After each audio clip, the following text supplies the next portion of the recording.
በመቀጠል የተከበሩ ዶክተር አበባ ደሳለኝ። አመሰግናለሁ። የተከበሩ አፈ ጉባኤ፣ አመሰግናለሁ። ክቡር የውጭ ጉዳይ ሚኒስቴርና የስራ ባልደረቦች፣ ጥያቄ እንደሚከተለው አቀርባለሁ። የውጭ ጉዳይ ሚኒስቴር የተቋቋመበት ዋና ዓላማ ከተለያዩ የዓለም ሀገራት ጋር ስትራቴጂካዊ አጋርነት በመፍጠር እንዲሁም ከቀጠናው ሀገራት ጋር ሰላምና መረጋጋት እንዲኖር በማድረግ ሀገራችን የተሟላ ሰላምና እድገት እንድትጎናጸፍ መርዳት እንደሆነ ይታወቃል። ሚኒስቴር መስሪያ ቤቱን ይህንን ተልዕኮ ለማሳካት የተለያዩ ጥረቶች እየተደረገ መሆኑን እንገነዘባለን። በተለይ በቅርቡ የህንዱ ጠቅላይ ሚኒስቴር በምክር ቤት መጥተው ያደረጉት ንግግር አጠቃላይ የነበራቸው ሀገር ቆይታ በጣም የሚደነቅ ነው። እኛም የምንደግፈው ነው። እንደዚህ ሀገራችንን የሚወዱ መሪዎችን ጋር በጋራ መስራት የሚበረታታ ነው። ብሔራዊ ጥቅማችንን በማስከበር ረገድም አስተዋጽኦ ከፍ ያለ ነው። ነገር ግን በእንደዚህ አይነት አፈጻጸሞች ላይ በተለይ የቀጠናዊ ትስስር ጋር በተገናኘ በርካታ ጥያቄዎች ይነሳሉ። ብሔራዊ ጥቅማችንን በቀጠናው ካሉ ሀገሮች ጋር ባለው ግንኙነት ላይ ማስከበር ላይ ብዙ ጥያቄዎች ይነሳሉ። እኔም የማተኮረው እዛ ላይ ይሆናል። አንደኛው ፍትሐዊ ባልሆነ መንገድ የሄደብንንና የህልውና ጉዳይ ተደርጎ የተወሰደውን የአሰብ ወደብ ለማግኘት ሚኒስቴር መስሪያ ቤቱ ዓለም አቀፍ ሕጎችንና ዲፕሎማሲን ተጠቅሞ ምን ያክል ታግሏል? በዚህ ጉዳይ በመድከማችን ይመስላል ሀገራችን ኢትዮጵያና ኤርትራ ጦራቸውን ወደ ድንበር ያስጠጉት፣ እንዲሁም በሁለቱ ሀገራት መካከል የቃላት ጦርነት እየተካሄደ ያለው። ከዚሁ የባህር በር ማግኘት ጋር በተገናኘ በጃንዋሪ 1 2024 ጠቅላይ ሚኒስትር አብይ አህመድ እና በሶማሌላንዱ ፕሬዚዳንት ሙሴ ቢሄ መካከል ኤምኦዩ መፈረሙ ይታወቃል። በስምምነቱም ለ50 ዓመታት ያክል ገልፍ ኦፍ ኤደን ላይ የ20 ኪሎ ሜትር ለባህር ጦር የሚያገለግል ወደብ ሶማሌላንድ ልሰጥ፣ ኢትዮጵያ በምትኩ ለሶማሌላንድ የሀገር እውቅና ከዩናይትድ ኔሽን አባል ሀገራት ውስጥ ለመጀመሪያ ጊዜ ልሰጥ እንደነበር ይታወቃል። ሆኖም ግን ይሄው እስከዛሬ የባህር በሩ ማግኘታችን ሳይነገረን እኛም ለሶማሌላንድ እውቅና ሳንሰጥ እስራኤል ለመጀመሪያ ጊዜ የሀገር እውቅና በቅርቡ ሰጥታለች።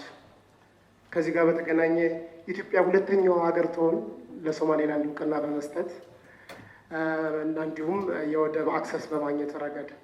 በሌላ በኩል ከሶማሌላንድ ጋር ባደረግነው ስምምነት የተቆጣችው ሶማሊያ ጋር ጠቅላይ ሚኒስትር አብይ አህመድ እና ሐሰን ሼህ መሐመድ በተገኙበት እንዲሁም የቱርኩ ፕሬዝዳንት ታይብ ኤርዶሃን አደራዳሪነት ኢትዮጵያ የባህር ወደብ እንድትጠቀም በምትኩ ኢትዮጵያ የሶማሌላንድን የግዛት ሉዓላዊነት ልታከብር እንደተስማሙ በዲሴምበር 11 2024 ተገልጾ ነበር።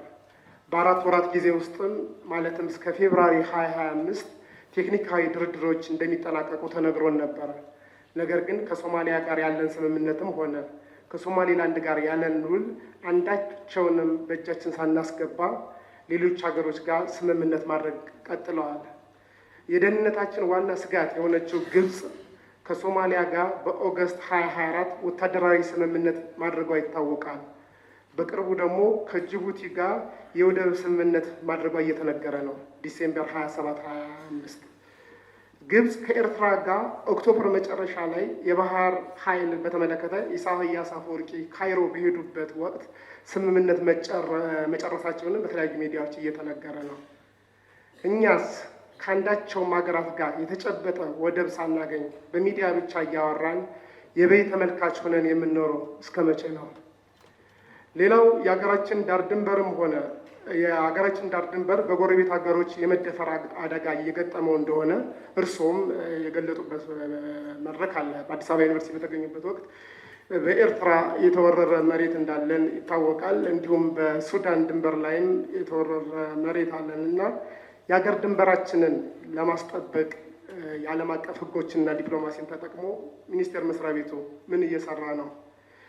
የሀገራችንን ዳር ድንበርም ሆነ የወደብ ባለቤት የመሆን እድላችንን ለማስፋት የውስጥ ሰላማችንን ማረጋገጥ በጣም ጉልህ ሚና ይጫወታል። ከዚህ አኳያስ ሚኒስቴር መስሪያ ቤታችሁ በካቢኔ ስብሰባችሁ ይህን ጉዳይ ምን ያህል እየመከረ ነው? የውስጥ አንድነታችን ማስጠበቁ እነዚህ ሁለት ትላልቅ አጀንዳዎችን ለማስፈጸም ጠቃሚ እንደሆነ አመሰግናለሁ። እሺ፣ እናመሰግናለን። በመቀጠል የተከበሩ ከማል ሀሺ።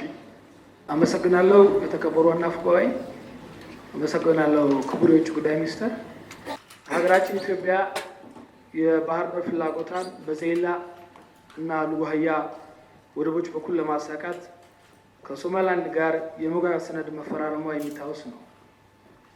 በድርጊቱ የሶማሊያ መንግስት ቅሬታ ያነሳ ቢሆንም በሂደት በተደረጉ ዲፕሎማሲያዊ ግንኙነቶች ሁለቱም ሀገራት አሁን መልካም የሆነ ግንኙነት እንዳላቸው ይታወቃል። የሆነው ሆኖ ኢትዮጵያና ሶማሊላንድ የተፈራረሙት የመግባቢያ ሰነድን ወደ ተግባር ከመቀየር አንጻር ምን የተሰራ ስራ አለ? የወደፊት ዕጣ ፈንታውስ ምን ሊሆን ይችላል? አመሰግናለሁ። በጥያቄዎቹ ላይ ምላሽና ማብራሪያ እንዲያቀርቡ ለክቡር ሚኒስትሩ እድል እሰጣለሁ። በተደጋጋሚ ከተነሱት ጥያቄዎች ውስጥ ከጎረቤት ሀገራት ጋር ያለን ግንኙነት እንዲሁም የወደብ ጉዳይ በስፋት ተነስቷል። ስለዚህ እነሱ ላይ አተኩሬ የተወሰነ ሀሳብ ለመስጠት እፈልጋለሁ። እንግዲህ ከጎረቤት ሀገራት ጋር ያለን ግንኙነት በቀጠናው ያለን የዲፕሎማሲ ቁመና ምን ይመስላል ለሚለው ጠቅለል ባለመልኩ ከጎረቤቶቻችን ጋር ያለን ግንኙነት መልካም የሚባል ከአብዛኞቹ ጎረቤቶቻችን ጋር ያለን ግንኙነት ጥሩ ነው። በአብዛኞቹ ጉዳዮች ላይ ተግባብተን በጋራ የምንሰራ ነው።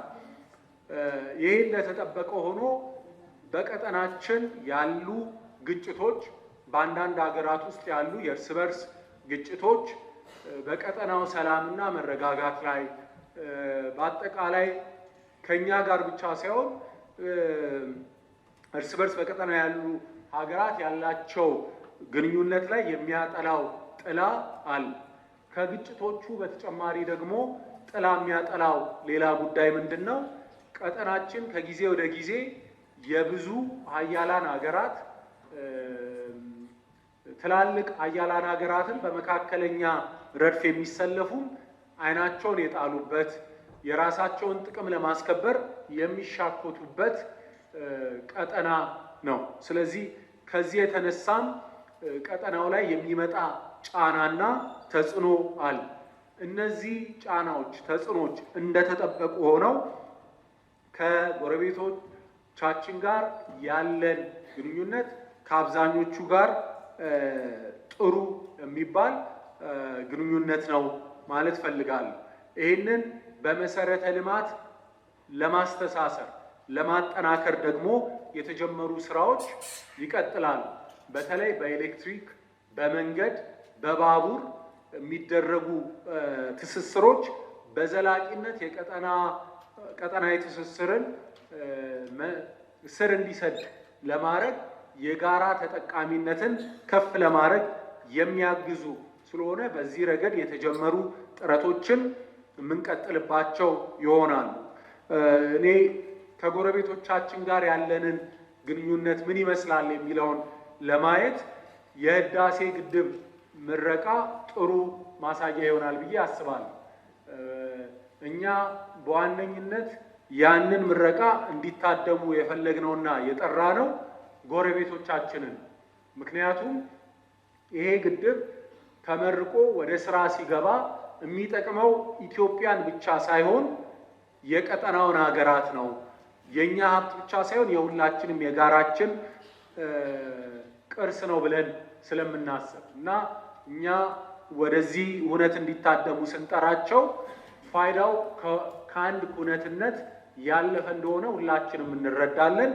እንዳይመጡ የተለያየ ጫና ቢደረግባቸው አብዛኞቹ ጎረቤቶቻችን ያን ጫና ተቋቁመው በምረቃው በዓል ላይ በመገኘት ከጎናችን ቆመዋል።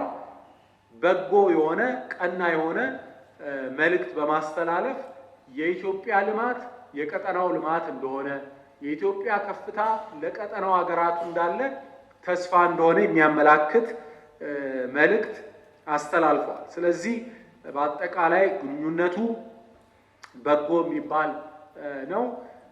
ግንኙነቱን የምንመራው አንደኛ የኢትዮጵያን ብሔራዊ ጥቅም ማዕከል ባረገ ሁኔታ፣ በማስከተል ደግሞ ከሌሎች የዓለማችን ክፍሎች ይልቅ ጎረቤቶቻችንን በማስቀደም የምንመራው ግንኙነት ነው።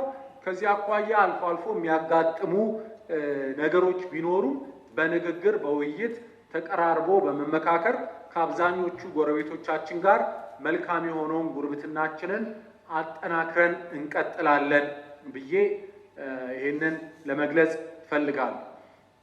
ከዚሁ ጋር ተያይዞ አንዳንድ ጎረቤቶችን በማንሳት ከወደብም ጋር በተገናኘ የተነሱ ጥያቄዎች አሉ።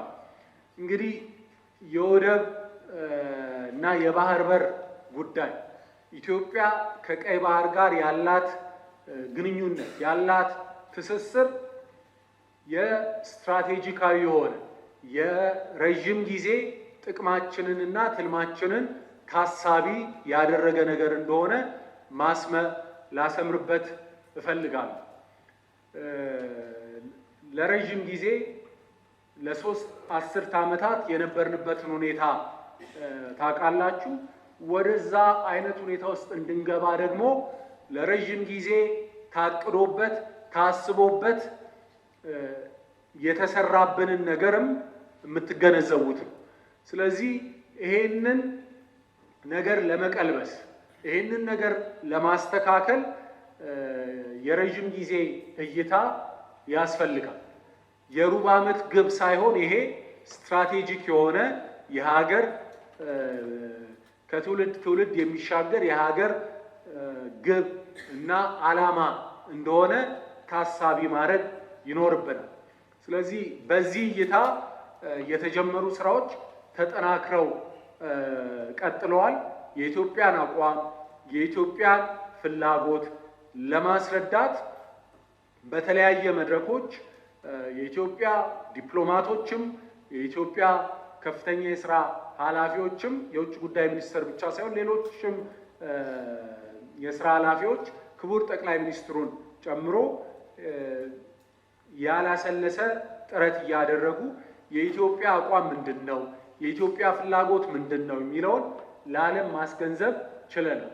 ፍላጎታችን ምንድን ነው፣ ግባችን ምንድን ነው የሚለውን ብቻ ሳይሆን ያስገነዘብነው ጥያቄያችን ተገቢ እንደሆነ ፍትሃዊ እንደሆነም ለብዙዎቹ ማስገንዘብ ችለናል። ስለዚህ ይሄ ፍትሃዊና ተገቢ የሆነ ጥያቄ እንዴት እውን መሆን አለበት የሚለው ወደ እንዴት ወደሚለው ምዕራፍ ለመሸጋገር ችለን እንግዲህ እንዴት ይሁን የሚለው በጣም ብዙ ነገሮችን ታሳቢ ማድረግ የሚጠይቅ ብዙ ትግል ብዙ ልፋት የሚጠይቅ ስለሆነ ይህንን ከጥያቄው ከጉዳዩ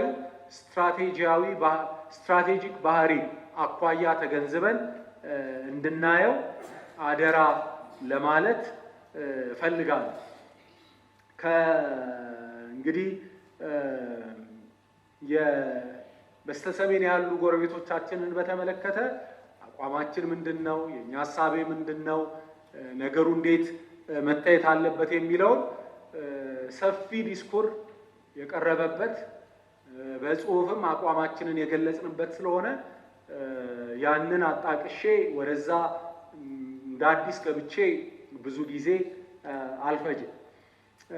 ነገር ግን የባህር በርም ጉዳይ ከጎረቤቶቻችን ጋር ያለንን ጉዳይ ከውስጥ ጉዳያችን ጋር ተገናኝቶ የተነሳውን ጥያቄ በተመለከተ እሱን መመለስ የምፈልገው ከኛ ምን ይጠበቃል ከሚለው ጥያቄ ጋር አንድ ላይ አድርጌ በመልሰው ደስ ይለኛል።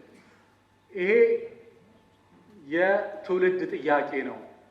ሀገራዊ የሆነ ስትራቴጂያዊ ግብ ነው፣ ስትራቴጂክ ግብ ነው ካልን ይሄ ጉዳይ የአንድ መንግስት ጉዳይ ብቻ አይደለም ማለት ነው። ይሄ ጉዳይ የአንድ ፓርቲ ጉዳይ ብቻ አይደለም ማለት ነው። የፓርቲ መስመርን የሚሻገር በውስጥ ያሉ የፖለቲካ ልዩነቶቻችንን የሚያልፍ የሚሻገር ጉዳይ ነው። ስለዚህ እንዲህ ያለ ግብ እንዲህ ያለ ጉዳይ ላይ የውስጥ ልዩነታችን የውስጥ የፖለቲካ አለመግባባታችን አቋም ልዩነት የአስተያየት ልዩነት እንደተጠበቀ ሆኖ እንዲህ ባለው ጉዳይ ላይ ግን በጋራ መቆም ይጠበቅብናል። እንዲህ ያለ ጉዳይ ላይ የምንሻኮት ወይም በተለያየ ጽንፍ የምንቆም መሆን የለብንም።